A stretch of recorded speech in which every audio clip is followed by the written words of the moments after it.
But we start with the late-breaking news today about expected recommendations for disbarment, but not prosecution, for Bush administration lawyers who wrote the legal authorizations for torture.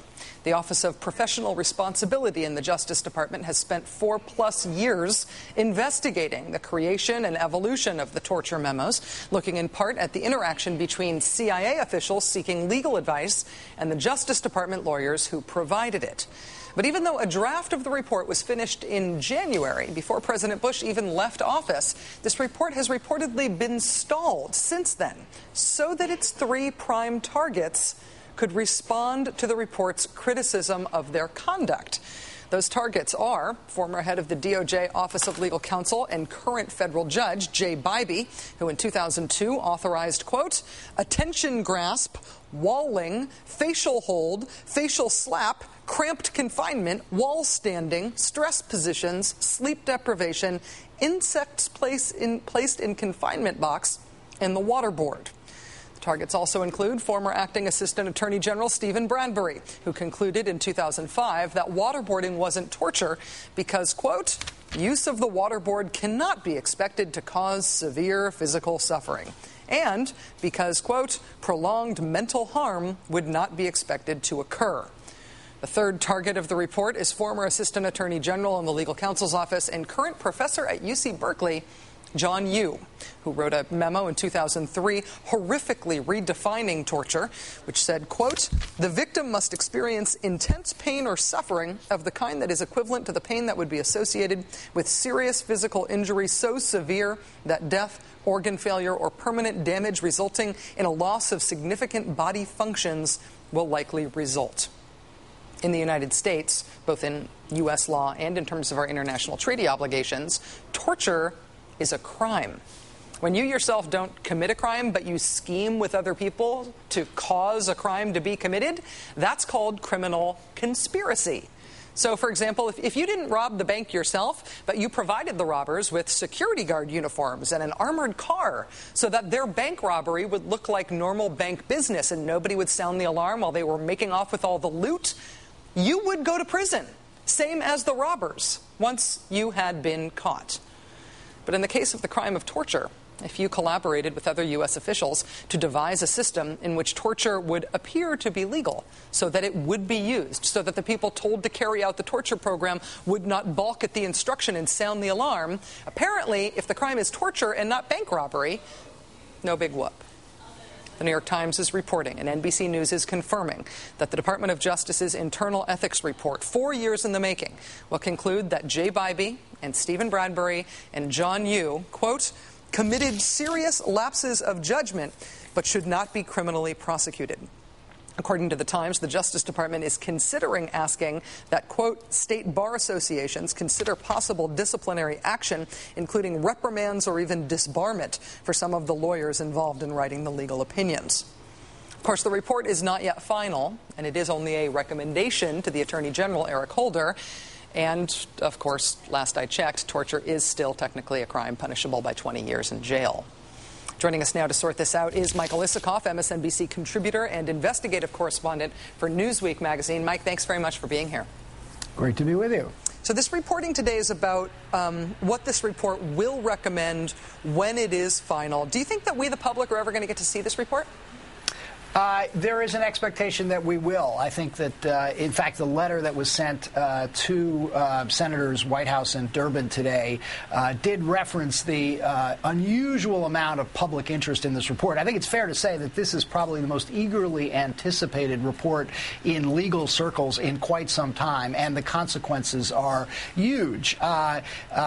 Even if the recommendation is simply, and I don't mean that to be dismissive, but a recommendation for bar disciplinary procedures against these lawyers would be like a bombshell in legal circles. To have these lawyers face potential disciplinary proceedings, lose their law licenses, would be something that would be unheard of. Jay Bybee, the prime author of the 2002 memos, could be subject to impeachment. In fact, it would almost certainly fuel calls for his impeachment as a federal appellate court judge. And I think the ripple effects from that would be quite extensive. We know that Judge Bybee and John Yoo and Stephen Bradbury have had the chance to respond to the findings of this report even before it is made public.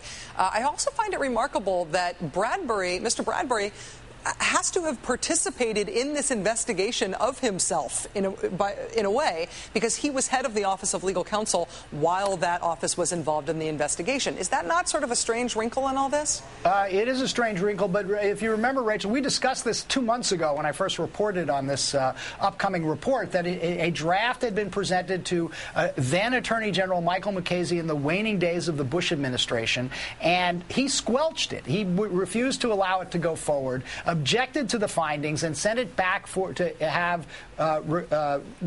sent it to be reviewed by the people who were being criticized. Bradbury at the time was still the chief of the Office of Legal Counsel. He was Mukasey's chief legal advisor, as he was throughout the entire second term of George W. Bush. And he was the one who this internal ethics unit was finding may have violated professional standards, may have acted unethically in approving this. So that whole process was strange on its face, that Mukasey turns to his own legal office, which is the same office that was being criticized in the report.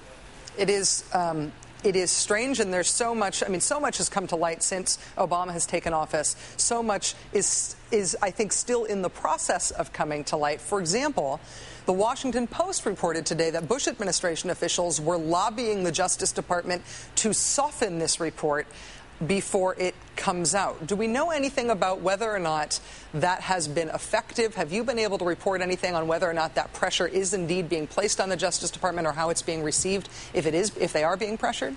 I think we know that we certainly know the concern of the former Bush administration officials. For one thing, a lot of them are still seeking jobs, and this would have be a huge impediment for at least some of the Bush lawyers still seeking jobs. But my guess is that that's not going to have much of an impact. That the Office of Professional Responsibility is well aware of the consequences of this report, as is Eric Holder, the Attorney General, who will ultimately make the decision to go forward.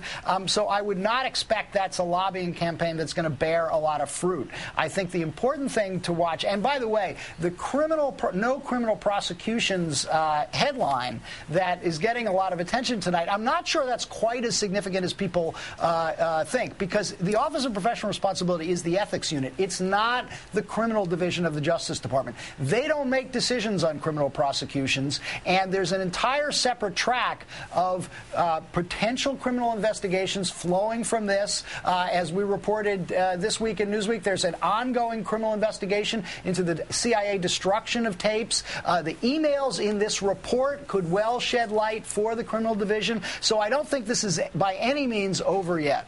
Briefly, Michael, do we have any expectation of when the report is due on the CIA destroying those interrogation tapes? I know that investigation has been going on for a very long time now. It's been heating up, and as we reported, in just the last few weeks, John Durham, the special counsel, has been bringing CIA officers back from overseas to testify before the grand jury. That's an indication he's ratcheting up, and we could be coming to a climax, but no deadlines on that. And for this report, people are thinking, I've been told, sometime perhaps in the next month, but again, no deadlines. Michael Isikoff, MSNBC contributor, investigative correspondent for Newsweek magazine, and a big part of the way that we are all able to keep up with all of these different tracks of all of these different investigations. Thanks for your reporting. Thanks for joining us tonight, Mike. Thank you, Rachel.